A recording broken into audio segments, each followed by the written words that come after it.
Bem-vindo, ouvinte, aos Dados à Portuguesa, o podcast que traz o melhor dos seus jogos narrativos diretamente para os teus ouvidos.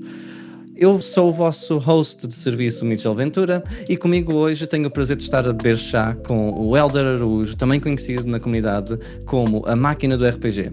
A Máquina é um designer narrador desde os seus 15 anos e uma das forças por trás da Newborn Games, responsável por êxitos como Demon Ninja, Asilo e agora a mais recente Silent Lake, que foi funded em 30 minutos. Como é que te sentes com o momento, Helder, em que em 30 minutos conseguiste fazer o funding ao teu jogo sensacional de Silent Lake?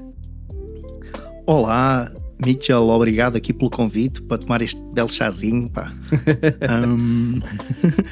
E aqui descontraídos nesta música, com esta atmosfera tão aconchegante. Que maravilha de chá. Ainda por cima, financiado em 30 minutos, já viste? É assim, sem grandes tretas, desculpa pôr a coisa assim. Eu não queria ir para aquele lugar comum de dizer que não estava à espera, mas tenho que dizer que não estava à espera. E a sério, isto não é falsa humildade, eu não estava mesmo à espera. 30 minutos, por favor. Eu já ficava contente de ficar financiado em 30 dias. Ou 30 horas. Era a loucura, em 30 horas. Mas 30 minutos. Fiquei muito surpreendido. Estou muito orgulhoso e incrivelmente grato, de tal forma que eu quase que não tive reação com aquilo e até pareceu que nem tinha bem apercebido o que é que tinha acontecido, e acho que não percebi mesmo bem o que é que aconteceu na altura, porque foi mesmo, não estava à espera.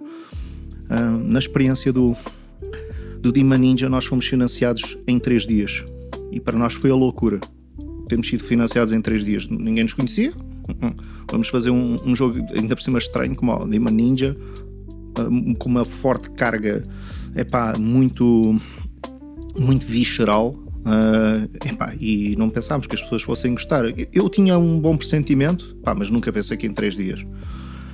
O Asilo foi mais complicado porque a plataforma, que era o GameFound, sinceramente não é tão boa, desiludiu-nos o funcionamento da plataforma, e porque o próprio tema do Asilo é um tema que eu adoro, ok? Mas eu sou masoquista, eu gosto de sofrer, portanto o Asilo para mim era um jogo fixe, mas eu tinha a noção que era um jogo que poderia não ser do agrado de todas as pessoas, porque são temas que nem todas as pessoas se sentem confortáveis e pronto, e é compreensível. E precisámos de 9 dias, ok? Mas atendendo que a plataforma foi má, desiludiu-nos, e atendendo o super nicho, mesmo em 9 dias, ficámos um bocadinho tristes de ter demorado tanto tempo, mas conseguimos, ok? Estávamos naquela de se calhar isto não é a cena das pessoas, não gostam, isto é muito esquisito, a arte é muito estranha, não é? Porque é uma arte assim toda, parece que é um maluquinho que desenhou aquilo, porque nós fomos escolhemos um artista com uma maneira de desenhar muito, muito peculiar. Aliás, temos 2 artistas, um é mais convencional, mais certinho, que é o Carlos, e depois o Joe Grotesco, que faz uma arte muito mais distorcida, não é? Mas foi intencional para ver essa dialética, para ver um estado mais sereno e outro mais alterado. Mas conseguimos. E nesse contexto, estávamos à espera que o Silent Lake era uma espada de 2 gumes, que eu pensei, ok, o jogo é singular, tem uma arte muito bonita, tem um setting completamente diferente, tem umas mecânicas completamente inovadoras, tipo, não há absolutamente jogo nenhum sequer parecido com Silent Lake. Portanto, isto ou é muito bom, ou é tipo, ninguém vai perceber e ninguém quer. Pensei que era assim, mas mesmo nas melhores hipóteses, não pensei, 30 minutos, não pensei, mas foi, e fiquei, estou muito extasiado, estou muito contente.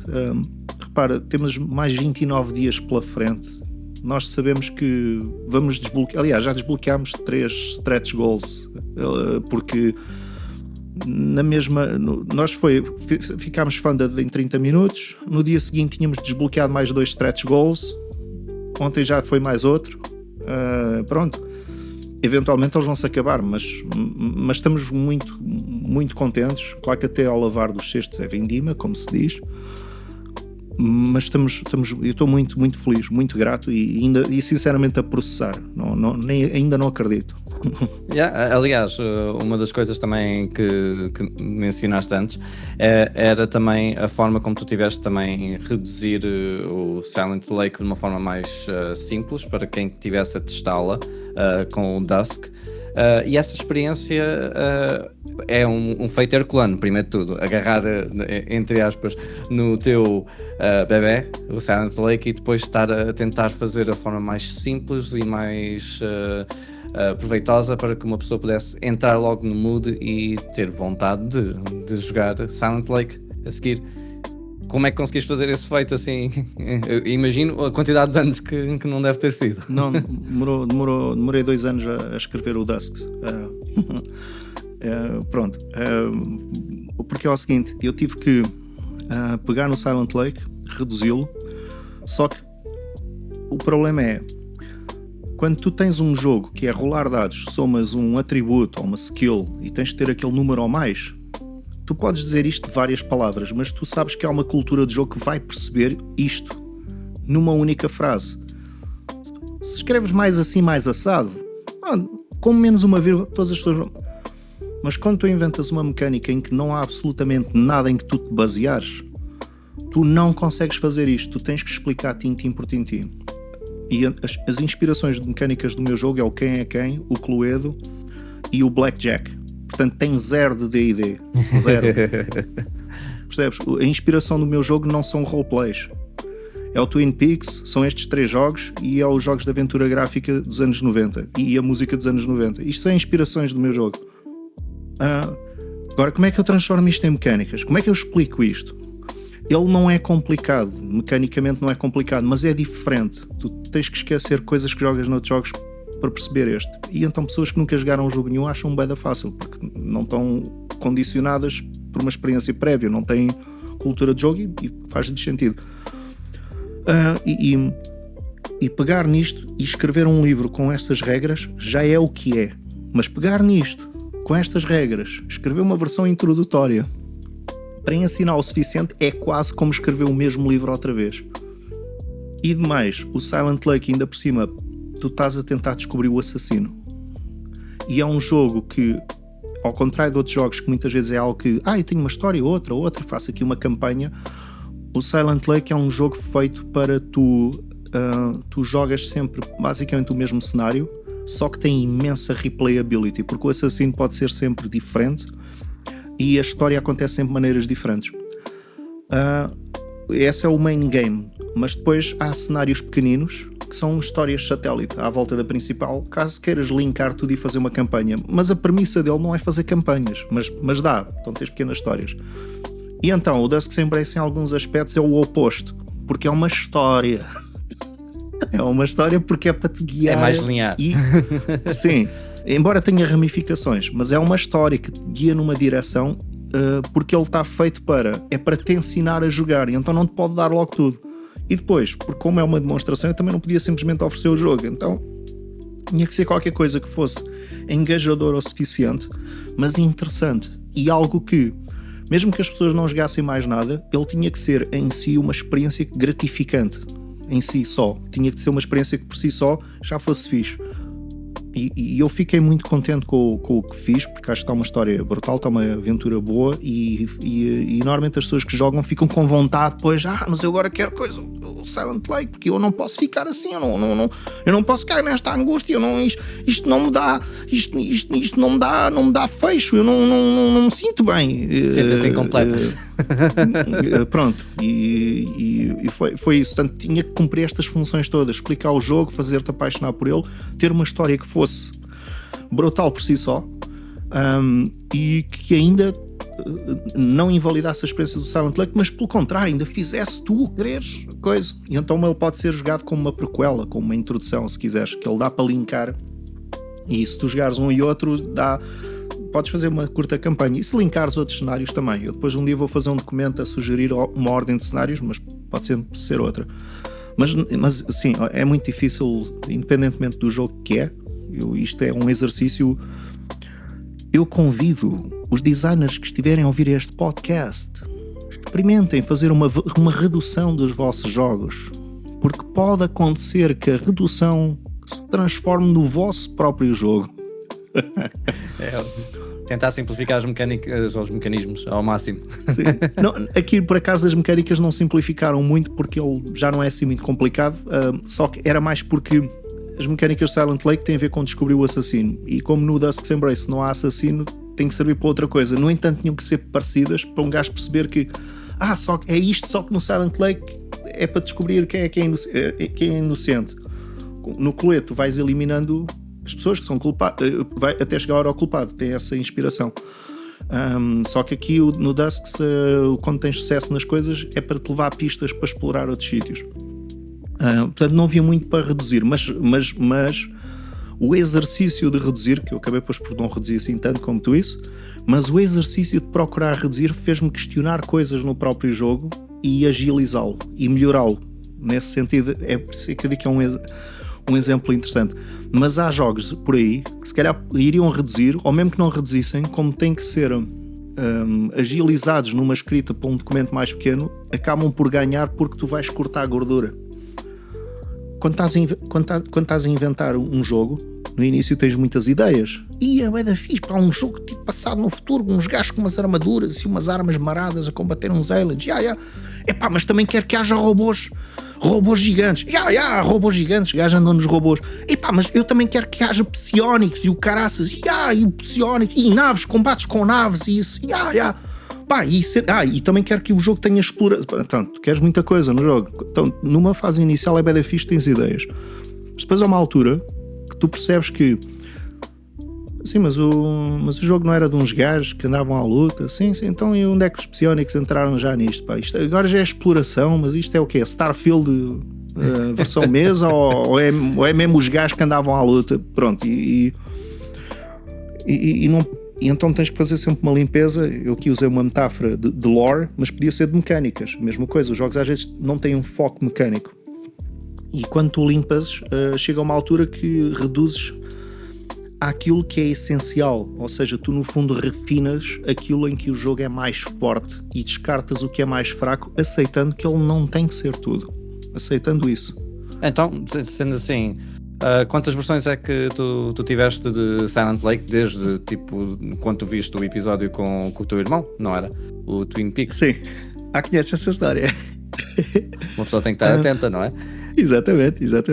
Desde que tu viste esse episódio de Twin Peaks, que te inspirou e impulsionou a tentar fazer um género de um jogo que permitisse fazer os cenários que Twin Peaks assim sugeria, quantas versões é que teve desde então? Não tem assim tantas. Não tem assim tantas. Eu sou-te sincero, eu tive a felicidade de decidir logo o caminho para onde ir. Mas teve vários refinamentos. Eu posso dizer que a versão do Silent Lake agora é muito mais simples do que era no início. Eu tive muitas ideias mecânicas, percebi o que era e depois foi sempre a tirar, nunca foi a acrescentar. Por exemplo, no Silent Lake tens uma lista de suspeitos. Tens 24, aliás, tens 25, porque a própria Deirdre é uma suspeita. E eu sempre mantive isso. E eu sempre pus que cada suspeito tem uma letra de alfabeto diferente. Então tens a Alice, o Barry, o Clive, a própria Deirdre, portanto são A, B, C, D, tudo por aí. Portanto eu sempre mantive isso sempre foi assim. Lá está a leia dos board games, quem é quem e o caraças, normalmente seguem assim uma paleta mais ou menos previsível, então foi mesmo pum. Depois era cartas, joga-se com 2 cartas, Blackjack, e mantive-me fiel, nunca mudei isso. E depois era o jogo fundamental, que ele tem a Beautiful Darkness e o Melancholic Horror. Portanto são as coisas que são importantes no jogo. O jogo é de horror melancólico, é um tipo de horror que eu queria tagar e dizer, não, o meu jogo não é um horror qualquer, é melancólico. E a beleza sombria. O que é isto conceptualmente no jogo? A beleza sombria é o fascínio pelas coisas mais negras. É um tracker que mede a tua experiência e a tua degradação ao mesmo tempo. Então tu cresces, tu evoluís, mas tu ao mesmo tempo é decadente aquilo. Tu sofres, tu ganhas problemas, mas tu cresces ao mesmo tempo. Portanto, isto anda de mãos dadas, o crescimento e a dor. Ou seja, é um tracker de XP e corrupção ao mesmo tempo. Portanto, ele traz-te uma coisa boa, mas traz-te um problema sempre. Portanto, não há crescimento sem dor. E o horror melancólico é um tracker que regula a tua dificuldade do jogo quando sempre que só tem 2 estados. De 0 a 4 tu estás normal. Quando está a 5 tu estás desesperado. E quando está a 5 o jogo entra em modo desesperado. O desesperado é o difícil. Tu só tens 2 dificuldades, normal e desesperado. Portanto, é muito simples de perceber. Se está assim que tu estás desesperado, e quando estás desesperado, tudo aquilo que tu fazes é difícil.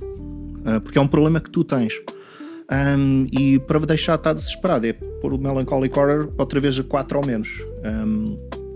Porque não é assim tão fácil quanto isso. E aquilo só vai tipo de 0 a 5, os 2 trackers. E isso eu sempre mantive. Só que, por exemplo, eu tinha no início um marcador de corrupção, um de XP, um de Beautiful Darkness e um de Melancholic Horror. E eu eliminei, só ficaram esses 2, porque eram os mais importantes. O Beautiful Darkness e o Melancholic Horror é o que eu sempre quis ter. Os outros eu achava que era importante ter. Mas depois pensei, epá, este Beautiful Darkness é tudo muito giro, mas eu sinto que isto está demasiado específico e este da corrupção está-me a chatear, são muitas coisas. Eu vou juntar tudo neste. Então passou a ser um tracker em que fascinavas, mas ganhavas corrupção. Mas tu nunca querias ter muito alto. E eu pensei, não, mas eu quero que esta porcaria cresça. Estás a ver? É a pensar, eu quero que isto aconteça no jogo. Epá, e o XP estava-me a atrapalhar e eu, you know what? O Melancholic Horror eu estou feliz porque ele funciona bem como está. E tal se o XP tivesse integrado, não houvesse mesmo XP no jogo e tivesse integrado noutro tracker. Epá, e quando meti tudo na Beautiful Darkness e passou a ser central e a governar tudo, XP, corrupção, tudo, eu pensei, que maravilha, pá, com tipo um único tracker faz isto tudo, que maravilha. Ou seja, aparentemente simples, mas a complexidade está nas várias coisas que ele ativa, mas é só um tracker. E eu fiquei tão feliz com isto, mas foi tipo a retirar. Outra coisa que retirei, no início podias ter até 6 cartas na mão, agora só podes ter até 3. Porquê? Porque é fácil perceber, é 1, 2 ou 3, é o que cartas tens na mão, não andas a contar cartas, tu olhas, percebes quantas tens. E pronto, são exemplos de não mudei fundamentalmente as regras, fui tirando e elas foram ficando mais simples, mais claras e mais concisas, e tive muita sorte de ter a inspiração certa. Nunca foi uma coisa do género começar com dados e depois mudar para cartas. Sempre quis fazer com as cartas, porque me pareceu desde o início que as cartas eram o melhor caminho para o jogo. E para a vibe que querias também apresentar aos jogadores também? Sim. Não, e as cartas permitem coisas diferentes. Por exemplo, é muito mais fácil fazer um jogo com dados, sou-te sincero. É mais difícil fazer um jogo com cartas, e ainda é mais difícil fazer um jogo que não tenha implemento nenhum. Um jogo que não tenha, por exemplo, tenha 0 de aleatoriedade, que não tenha dados, não tenha nada, tenha o tipo de mecânicas. Ainda é mais difícil fazer isso. Mas as cartas têm, contudo, algumas vantagens. Por exemplo, as cartas, uma coisa que eu gosto é que um baralho tem memória, que é aquilo que algumas pessoas não gostam, mas eu não vejo isso como uma fraqueza, eu vejo isso como uma coisa boa. O baralho ter memória é uma cena que eu acho fascinante. Saiu aquela carta, ela agora não sai. Pois não, mas sai outras. Mas isto introduz-te uma tensão diferente. Há ali cartas que tu tens medo que saiam. E ao contrário do dado que pode ou não sair, tu nas cartas tu sabes que aquilo vai sair. Então isto dá um certo medinho mais subliminar, mas está lá. E isso contribuía para o que eu achava que era essencial, principalmente para o horror melancólico. Já agora, só para explicar se calhar o que é o horror melancólico, para não pensarem que é só um nome. Nós na Newborn Games, os nossos 3 jogos até agora são todos de horror, mas coisas diferentes. O Demon Ninja, horror militar. O Asilo, horror clínico. Silent Lake é um horror melancólico, que é um horror muito mais humano. Não é um horror que é mais... Como é que é dizer? Tu tens alguns jogos que dizem que são terror, e eles têm terror, mas às vezes é um terror com o qual tu consegues criar alguma distância. Por exemplo, o Vampire é um horror muito estilizado. Tu não te identificas com um vampiro, ok? E é fixe ser um vampiro. O que é que aquilo tem de terror? O terror é porque tu vais fazer coisas horríveis enquanto vampiro. Porque tu és um monstro. Tu fazes coisas que tu não farias, que nenhum herói faz. Então, e aquilo é horrível porque é pessoal. Mas no Silent Lake, o horror melancólico é o seguinte: tu não és um herói. Tu és uma pessoa que não está minimamente preparada para aquilo que está a lidar. Tu não estás preparado para lidar com trauma. Tu não estás preparado para lidar com perda. Tu não estás mesmo. Tu tentas aguentar isso tudo. E o horror melancólico não entra pela tua porta adentro. Ele está sentado ao teu lado a jantar contigo. E em alguns aspectos isto é uma forma muito mais humana do horror. E para algumas pessoas até pode ser mais perturbador este tipo de horror. É muito mais íntimo. E então tu encontras conforto nas pequenas coisas, nos pequenos prazeres. Por exemplo, em Silent Lake, tu tens objetos que curam, que resolvem problemas. Por exemplo, tens o Jack, que são os cigarros, tens o café, que é o Joe, tem esse nome, e tens a tarta, a pie, e outros objetos, são os stuffs. Quer dizer, fumar, beber café, comer coisas açucaradas é o que faz bem à tua personagem. Porque não é uma cena de ser realista ou nem nada disso.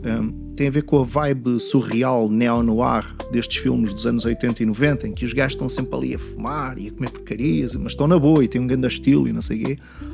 E levam-se com as luzes neon. Pois, e então eu queria replicar isso, mas não queria que fosse só uma imposição estética do jogador fazer só porque é suposto. Eu queria que mecanicamente isto tivesse significado. Então eu conheço jogadores que não têm essas referências no ar. Às vezes são demasiado novos, não viram certos filmes, não é? Mas, como precisam que o personagem fume, chegam lá para curar. Para curar cenas deles. Por exemplo, a condição mental, tu precisas de fumar.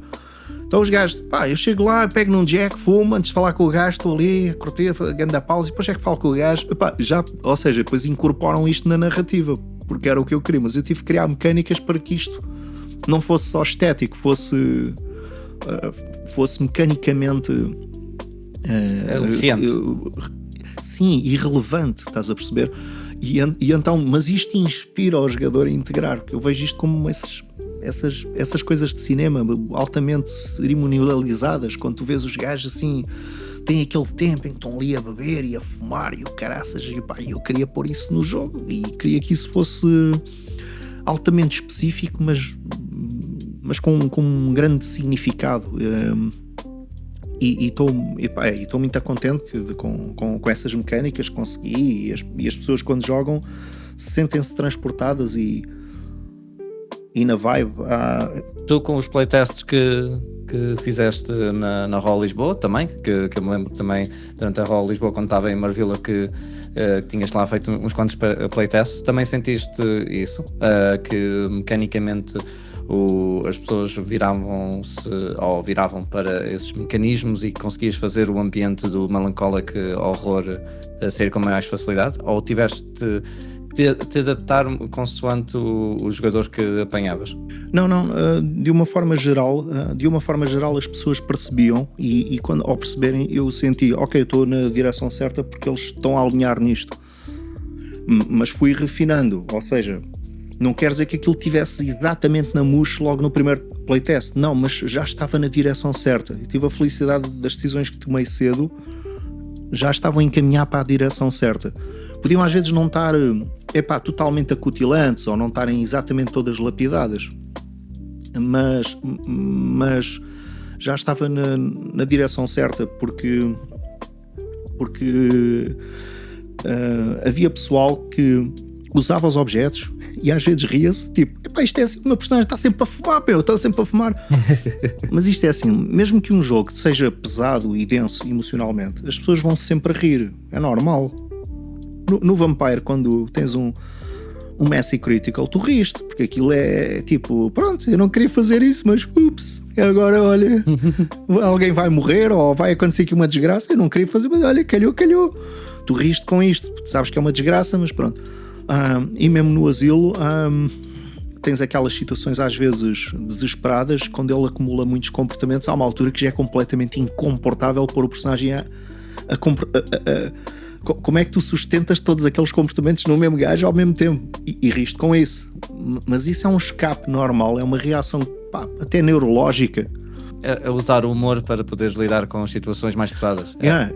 Que é para dispersar essa tensão e continuares.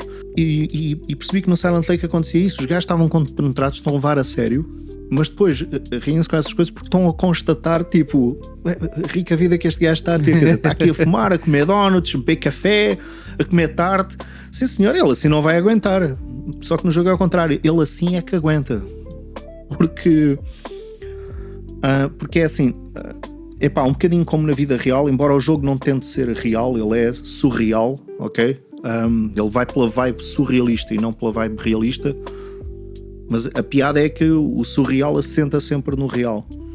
E quando estamos em situações mais depressivas, quando temos com outra fragilidade, em lugares que estamos mais sensíveis, estes pequenos confortos adquirem um peso desproporcional. Porque tu estás muito sensível e se alguém te diz a palavra certa, aquelas palavras certas podem ser as palavras que te salvam naquele momento, podem ser as palavras que te fazem revidar, mas o contrário também acontece. Tu podes estar num estado muito frágil e aquelas palavras mandarem-te mais abaixo, quando numa outra situação elas não teriam esse efeito. E a mesma coisa acontece com alguns prazeres, algumas coisas. E aquela tarde sabe-te melhor agora, porque tu estás num lugar em ti que não estavas antes da Deirdre morrer. E tu estás tão em baixo e aquele açúcar, aquela coisa, aquilo permite-te aguentar, pá. E aquele cigarro volta-te a fazer ficar focado. E aquele café, já não estás sozinho, não nestes momentos. Agora não estás sozinho, neste momento que bebes o café. Pronto. E então eu tento explicar isto nas regras e as pessoas quando jogam percebem isto e divertem-se, porque depois fazem combinações. Eu agora como a tarte e olha, bebo também aqui o café, aproveito, faço isto tudo. E então ritualizam aquilo tudo. É assim, também no que toca a produção de jogos, e estes projetos são extremamente pesados. Tu também sentiste alguma coisa similar com a fase de desenvolvimento do projeto, em um momento em que estavas se calhar mais frágil, mais em baixo, e de repente a comunidade ajudou-te para dar-te um empurrão, seguires em frente? Sim, aconteceu. É assim, este jogo não partiu de eu estar, sei lá, deprimido ou triste ou coisa assim, não é? Embora podia, mas não nasceu disso. Eu faço música e eu encontro muita catarse na criatividade e na expressão artística, e em música encontro muitas vezes esse escape, e podia ter feito isso no jogo, mas por acaso não. Ele foi inspirado mesmo quando vi o Twin Peaks. E no feeling que querias ter naquele momento. Sim, e eu queria aquela vibe proto-emo. Ainda não existia o emo, mas já é a cena dos gajos curtirem bué, estar deprimidos, sofrerem bué, pronto. Era estético, mas com uma coolness à mistura. E o que é que aconteceu? Agora, relativamente à comunidade, houve alturas que eu achei que não conseguia, por exemplo, fazer o Dusks, que eu não conseguia simplificar, e eu pensei, mas se eu não consigo fazer isto, como é que eu demonstro o jogo? Como é que eu convenço que isto é bom? É só com os bonecos? Os bonecos são giros, mas será que é o suficiente? Há alturas que eu pensei mesmo, não, se calhar eu devia fazer isto só para mim e para os meus amigos, e está bom. Atenção, isto pode parecer hipócrita, mas é assim, é hipócrita se calhar dizer isto agora, financiado em 30 minutos, já é o terceiro jogo que estou a produzir, mas pronto, pode parecer, mas não é. Não vejam sempre que têm uma ideia de um jogo de que têm a obrigação de publicar. É que publicar é toda uma outra coisa. A parte fixe dos jogos, em primeiro lugar, é jogá-los. Ok? Isso é o melhor. A partir daí é tudo a cair. Essa parte é a melhor. O melhor é jogar. Inventar os jogos é divertido. É divertido enquanto é divertido. Porque depois, quando começamos a falar com Ok, temos que fazer layouts, ok, temos que rever o texto, mas eu tenho que escrever isso, tens que escrever, senão não percebem, senão morres e depois as pessoas não sabem as regras do jogo, portanto tens de deixar isso escrito, e tem que ter layout, e isto vai para imprimir, não é? Então, gráficas, e as gráficas não vão imprimir um livro ou dois, pá, não? É quase um insulto pedir para imprimir em 100, pronto, portanto, há umas que se recusam logo, eu sei, porque andei a perguntar. Para já metade delas não respondem aos e-mails, e as que respondem torcem o nariz quando um gajo pede tipo 100 ou 120, já 250 é muito pouquinho para elas, portanto ou seja, começas a bater de frente com o mundo real, e este mundo real da produção de jogos não quer saber de ti, e depois começas-te a esquecer o que é que te fez querer fazer o jogo, portanto é importante lembrar-te. E quando as pessoas a quem estás a demonstrar o jogo que não te conhecem, que se sentaram ali porque se calhar acharam piada ao boneco, se calhar acharam piada ao nome, ou viram ali qualquer coisa na descrição, sentam-se e dizem: epá, isto é o melhor jogo que eu já joguei. Epá, disseram-me isto, eu achei um exagero bestial, mas que me soube bem ouvir isto, soube. Epá, eu pronto, mas é assim, não, sério, eu nunca joguei um jogo assim. Eu fiquei assim, esta eu já acreditei. Porque ele é de facto muito singular, mas e eram pessoas que não me deviam nada, eram pessoas que não me conheciam, ok? Diziam: sério, tu devias publicar isto. Ou a primeira vez que alguém me disse: ainda não havia Newborn Games, ok? Ainda eu não estava a pensar sequer lançar o jogo, só estava a experimentá-lo na Raw Lisboa, for God's sake. E está um gajo ali a jogar que eu só o tinha conhecido ali, e ele: pois quando for o Kickstarter diz que eu beco isto. nem houve.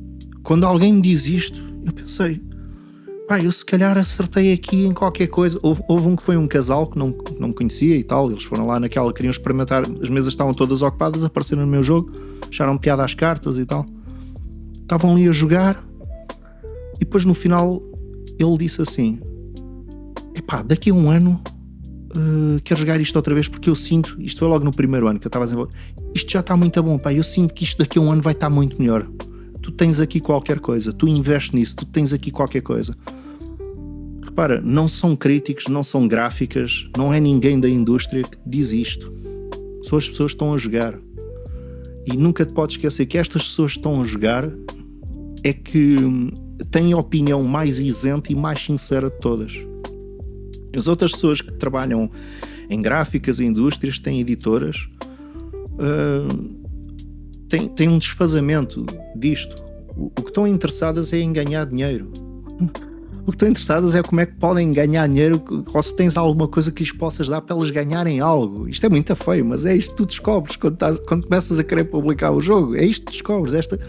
Mas as pessoas que jogam, que só jogam, este só não é depreciativo, é no sentido de ser puro. Essas pessoas, tudo o que sabem é se gostam ou não do jogo. E a ironia disto é que são as pessoas que menos sabem como é que funciona isto, em nível de indústria de produção, mas é a única opinião que importa. Sim. Estás a ver a ironia disto? É tipo, são os que menos percebem, as pessoas que jogam são as que menos percebem. Mas é um pouco como a música. Tu que tens experiência na música, acho que percebes isso.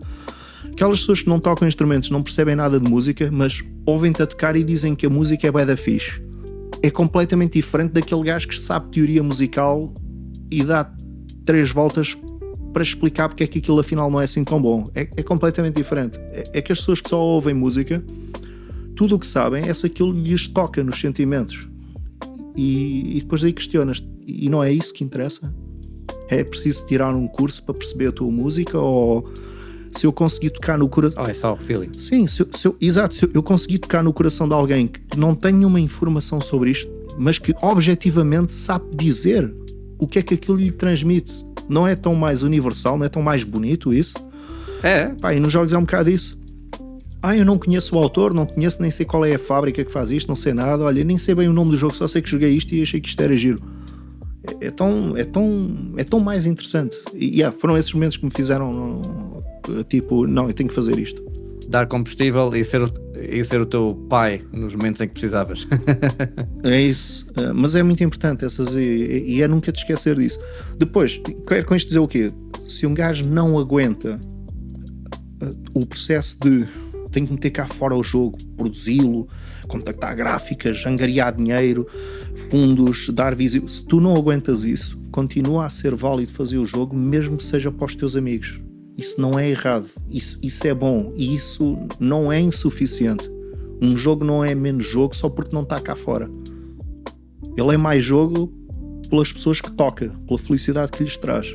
Pronto, não queria... Por isso é que eu disse que isto pode parecer hipócrita. Pois, é fácil dizer isso, agora financiado em 30 minutos e agora com esta conversa da tanga. Mas não, isto é verdade, eu não estava mesmo à espera disso. Porque vem tudo no encadeamento, porque tu estás a desenvolver este jogo já há muitos anos e até mesmo ele precede o Newborn Games. E era também uma coisa que eu queria te perguntar, se o facto de também veres os obstáculos ou os hurdles de publicares o teu próprio jogo também não impulsionou também para juntar-te a um grupo maravilhoso de malta e criar Newborn Games para poder, se calhar, ajudar outros como tu que têm jogos com os amigos e que se calhar até são bons para publicar. Não, tens toda a razão. É uma observação muito perspicaz e muito exata, muito correta. Pronto, nós sinceramente não sabemos se temos essa capacidade, se está nas nossas mãos. Seria fantástico se conseguíssemos ajudar mais pessoas e era algo que gostaríamos de fazer. Se conseguimos ou não, já são outros 500, porque é preciso muita coisa para isso acontecer. Não é só querer, estás a perceber? E nós não temos nenhuma magia. O que se passou foi que eu, o Daniel, o autor do Asilo, e o M-Solid, o autor do Demon Ninja, juntámos porque percebemos que não há editoras a querer lançar role-playing games em Portugal, praticamente. Mesmo as editoras que poderiam lançar livros tipo Aventuras Fantásticas, e que as há, e que poderiam ter talvez um interesse secundário em lançar um role-playing game português, mesmo essas não estão interessadas. Eu aqui não vou agora citar nomes para cometer essa deselegância, que é muito feio, mas posso dizer que o Daniel conhece algumas, ok? Conhece algumas. E não conhece uma nem duas, conhece umas quantas. E até havia uma que até de alguma forma até poderia considerar publicar o Asilo. E sabia do Asilo, mas nunca publicou. Então quando nos juntámos eu até perguntei, mas tens a certeza? Ele, ninguém vai pegar naquilo. Eu, pois. Então vamos lá contar as pingardas. Temos 3 jogos, não é? Como é que vamos fazer isso? Então decidimos... para já que o Demon Ninja era o que estava mais acabado, então vamos para o Demon Ninja. E eu disse mesmo, então o Demon Ninja tem arte, está escrito, tem o layout, está tudo feito. Significa que só precisamos de imprimir, não é? É que é o seguinte, se a gente não consegue imprimir um livro, bem, mas vale desistir já, porque é assim, isto é o mais fácil. E então foi com zero de informação, zero de conhecimento, foi mesmo isso. Fomos mesmo à luta, meu. Foi mesmo à luta. Pomba, Kickstarter...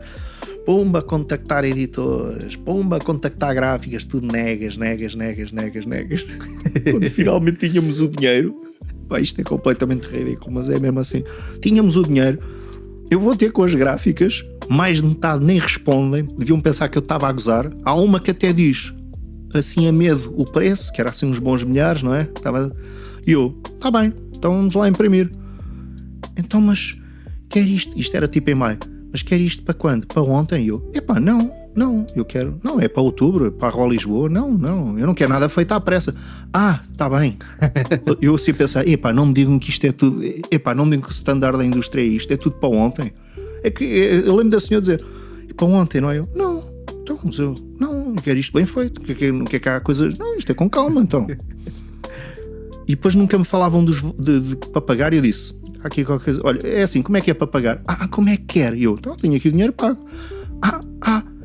Não, só quando for para enviar os livros é que paga, já percebemos que estamos a falar com pessoas sérias. E eu sei pensar, mas o que é que ela quer dizer com isto? O que é que estas pessoas estão habituadas? E eu percebi que isto, as gráficas em Portugal são boas, têm alta qualidade, atenção, mas percebi que estão habituadas o standard de lidar com as pessoas é muito distorcido do que o comum dos mortais poderia pensar. E eu lembro-me de, então, mas eu tinha aqui o dinheiro, posso pagar? Não, então paga metade agora, metade. Eu cheguei ao ponto de dizer, É assim, eu tenho aqui o dinheiro, quando for pagar é só dizer, tá bom? Pronto. Eu pensei, então, ela pensou o que é que eu vou fugir? Eu pago, pronto, qual é a espiga? É que eu estou a imaginar a cara da pessoa. Tenho aqui o dinheiro. Pois espera, então. É que foi do género, já percebemos que estamos a falar com pessoas sérias. E eu pensei, então, mas o que é que haveria de ser diferente? Eu tenho o dinheiro, eu quero pagar, pronto. Pronto, e foi isto. Houve uma data de problemas que tivemos que lidar. Agora não vou estar aqui com todos os detalhes, porque foram várias coisas. Eu não... O meu background não é artes gráficas, nem do Daniel, nem do M-Solid. Nenhum de nós veio de artes gráficas. Mas é com artes gráficas que tu tens que lidar se queres lançar um role-playing game. Se o queres imprimir, tu tens que ter alguém de artes gráficas na tua equipa, ou tens que aprender. Guess what? Eu tive que aprender. Eu sei zero, mas eu tenho muita cultura visual. Isso ajudou-me.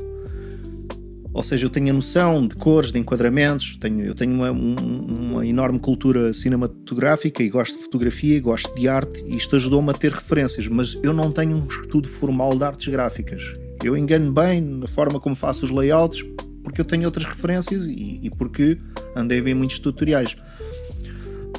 Mas quero com isto dizer é que se tu queres aprender essas coisas, é muita coisa, são muitas ferramentas que tens que aprender se queres fazer tu isto. No caso do Asilo, era o jogo que estava escrito, só faltava a arte. Então o Demon Ninja ficou 2024, está mais pronto. O Asilo 2025. O Silent Lake era ao contrário do Asilo. Eu tinha muita arte, mas tinha pouco texto ainda. E ainda estou a escrever. E eu disse, não, fica para 2026 por causa disso. Mas não foi só isso. É que eu descobri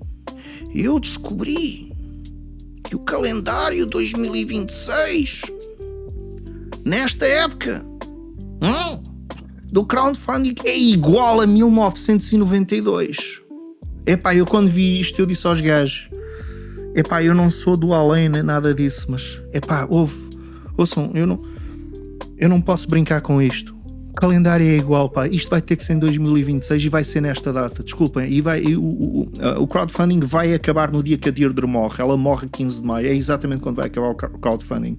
Pá, não dá, meu. Eu não posso brincar com isto. Tá? É igual, os dias são iguais. Essa parte do calendário, pões um ao lado do outro, é igual. Se calhar foi isso um sinal para os 30 minutos ser logo funded.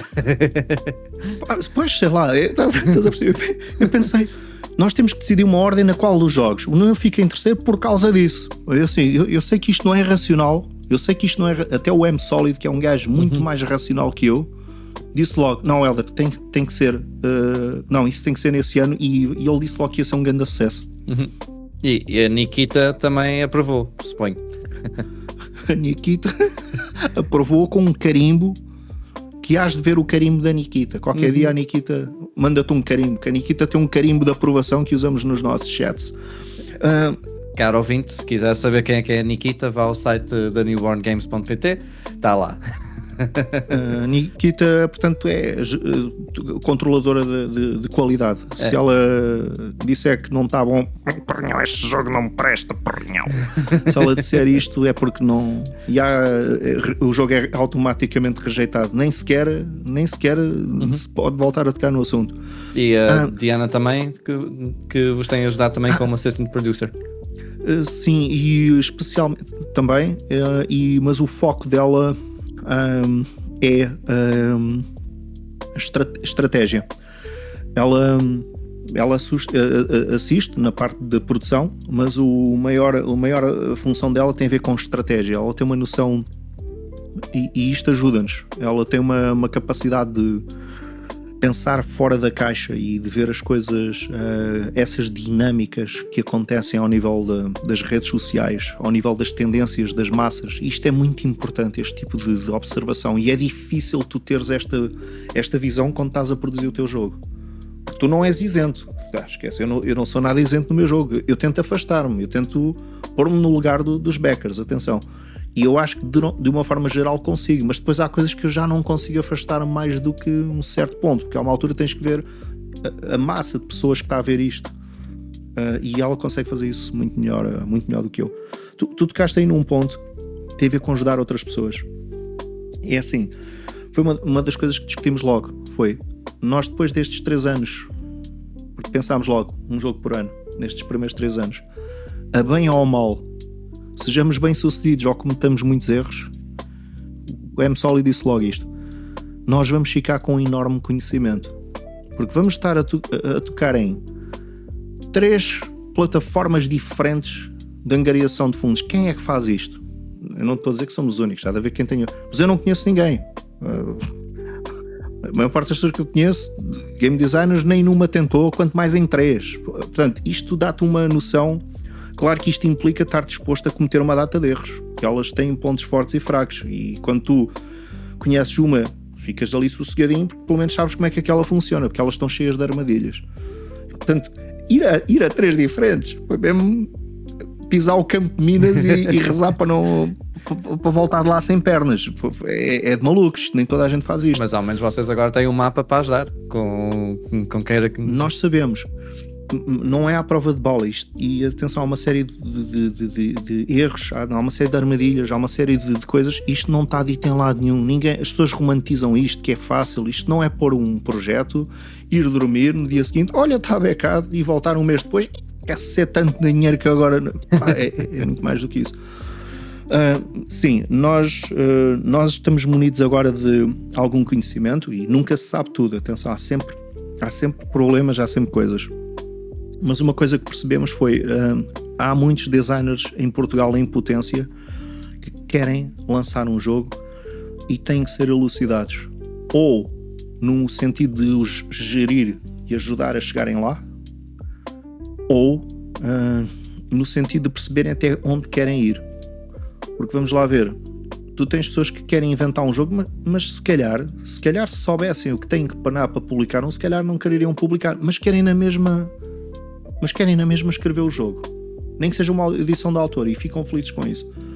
Outros que não, que querem, não, eu quero ter um grande stock, vender isso na loja, pronto, certo, mas eu sei que pode parecer a mesma coisa para muitos, mas não é, são etapas completamente diferentes. E depois é uma noção de que, apesar de tudo, nós somos indies, nós não somos uma companhia grande, nós somos meia dúzia de gatos pingados, nós somos uns indies, ok? O que fazemos é numa escala indie pequena, e para nós a prioridade é que os jogos sejam fiéis a eles mesmos, sejam singulares, sejam a sua própria coisa, ok? Que não tenham que fazer cedências ao mercado, eles respeitam sobretudo a visão do autor. E depois, se essa visão do autor de alguma forma ressoa com uma audiência, ótimo, é para essa audiência. Se a audiência for grande ou pequena, é outros 500. Mas o que interessa é ele ser bom naquilo que faz e ressoar de forma autêntica. Isso e os livros serem bonitos. O resto, nós não estamos à espera de ficar ricos nem nada disso, esquece. Até porque isto não é uma coisa que tu fiques rico, ok? Se o jogo se pagar a ele mesmo e houver um ganho marginal que permita começarmos outro, ficamos muito felizes com isso. Mas isto é muito penoso. Mas designers que estejam aí a ver isto, podem-nos sempre contactar, porque cedo ou tarde teremos certamente algum tipo de programa ou de iniciativa para ajudar. Vamos ter inclusive uma palestra na Roll Invicta sobre produção de jogos para aflorar o tema, sendo que há sempre imenso para falar, e estamos a considerar talvez algures no futuro fazer algum tipo de curso nesse sentido. Porque há mesmo imensas coisas, não é uma coisa que tu faças numa conversa, aprendes tudo, não, há muita coisa, são muitas etapas. Porque também com a experiência que vocês ganharam nestes 3 jogos, também vos influenciou depois também a poder ajudar os próximos indie games de RPG a ganharem também as suas pernas. E agora, uma coisa que eu sempre quis te perguntar, porque eu conheci primeiro a máquina do RPG antes de conhecer o Elder, porque eu vi os posts que tu fazias no Face e tudo mais no RPG e na comunidade. Que é o Nick? Que é o Nick da máquina do RPG? Como é que a máquina nasceu? É assim, na verdade foi tal como o Silent Lake, foi meio por brincadeira, não foi uma coisa assim tão séria. Foi assim um bocadinho por brincadeira. Houve aí um fim de semana os roleplayers de Lisboa, muito antes da Raw Lisboa, talvez 2016, 2017, já assim uma porrada de anos, organizámos assim um fim de semana para quem quisesse se inscrever. Fomos para o Alentejo, assim, para uma casa alugada, um fim de semana completamente dedicado a papar e a jogar RPGs. É grande programa, não é? Imagina um retiro chamado Retiro Rolístico. É um retiro rolístico, fantástico, brilhante. E fizemos o retiro rolístico. E então vamos para lá uma data de jogos para jogar. Epá, eu tinha vindo dos Açores, que eu tinha vivido 4 anos nos Açores, agora já há mais roleplayers, mas na altura não, eu estava a viver em São Miguel, eu não conhecia roleplayer nenhum, eu estava ali, eu parecia um drogado a coçar-me todo, onde é que está o roleplay? Então eu vinha com uma sede, pá, e organizámos bué de sessões e eu fui para lá mesmo para cumprir calendário, não é? Que eu queria ali, pumba, era ali 3 e 4 sessões por dia ali, então era o fim de semana para isso. Mas o pessoal quando lá chegou, que lanzeira do caraças, um gajo está aqui no Alentejo, comida boa, a bater o sol, a beber ali um xiripiti, tudo ali a encostar, e eu, então pá, eu chegava ali a picar a mula, então pá, trouxe aqui os jogos, é para jogar, bem, iam lá jogar, mas eu, então, é assim, o pessoal jogou, ok, mas a maior parte do pessoal jogou para aí metade daquilo que se tinha proposto, porque soube-lhes bem, mas eu ia ali em modo produção, e então, no final desse fim de semana, o pessoal estava ali reunido. Então gostaram, a fazer o rescaldo. Sim, pá, foi bom, devíamos fazer mais vezes. E alguém disse assim: eu só tive pena, eu joguei muito menos do que aquilo que gostava. E tu, Helder? Eu disse: não, para mim foi fantástico, pá, eu trouxe jogos, joguei tudo. Eu mestrei as sessões todas, quem quisesse jogar, para mim espetacular. Para mim, quando quiserem fazer mais, eu para mim fazia. E o João Mariano, esse grande João Mariano, disse algo, mas isso é porque tu és uma máquina, pá, até que chegaste aqui, tu és uma máquina do RPG, tu vieste do futuro para salvar o hobby neste país. Pronto, disse aquilo assim na brincadeira, e eu achei a piada, mas eu não assumi logo o nome, e depois nas outras vezes, nos encontros com os pais de Lisboa, eu levava sempre jogos diferentes, eu fui dos primeiros fãs da Free League em Portugal, provavelmente, houve uma altura que mestrava Mutant antes do resto do pessoal. Eu acho que acertei, eu estava a ver na Free League a próxima grande editora, mas já tinha topado isto tipo em 2015. Eu pensei, estes gajos são indie, mas o produto deles é muito bom, porque eles na altura eram tipo indies. Hoje em dia ninguém pensa neles como indies, agora já são grandes, mas na altura eram indies, e já tinham o Mutant Year Zero, ganharam logo o Annie de prata das melhores regras, grande jogo. Começa a levar uma data de Mutants e outros jogos, e Blades in the Dark. Esses jogos, levei o Blades in the Dark quando ainda estava a ser desenvolvido, eu acompanhava muito, então tinha sempre jogos muito diferentes. O Spire, quando ainda estava a ser desenvolvido, uma data de jogos assim completamente alternativos e diferentes. E o Mariano sempre ali a brincar, obviamente. Grande máquina da RPG, mais um jogo, grande máquina para aqui, máquina para ali. Até que houve uma altura que o Facebook ainda estava em alta, agora já não, mas estava assim em alta. Eu pensei, vou criar eu estava a publicar muita coisa na minha página pessoal de RPGs, eu pensei, devia ter uma página só para isto. Então publiquei, eu vou pôr o quê? Depois andei a ver os nomes, o pessoal tinha sempre todos nicks para aqui, nicks para ali, Scumbag DM e não sei o quê, e comecei ali a ver uma data de coisas, e eu disse, é que o Mariano é fixe, que o Mariano pode só pôr Mariano, ficou o nome brutal, e depois ando ali a ver, o Scumbag DM está fixe, não sei quantos, agora eu vou fazer o quê? Era os gamings, o que é que eu vou fazer? Então não sei, e eu depois pensei, mas a resposta sempre esteve à minha frente. Eu já me chamo uma coisa.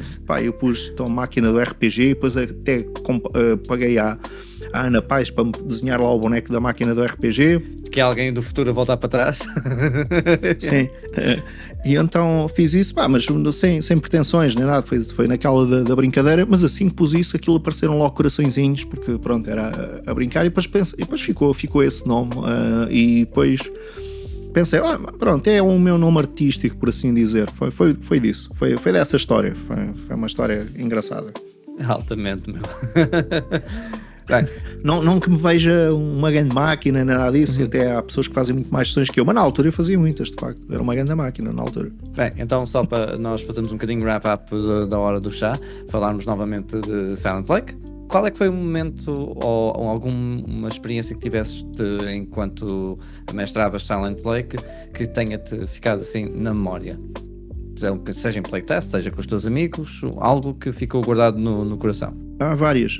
Eu sinceramente que é um jogo profundamente emocional.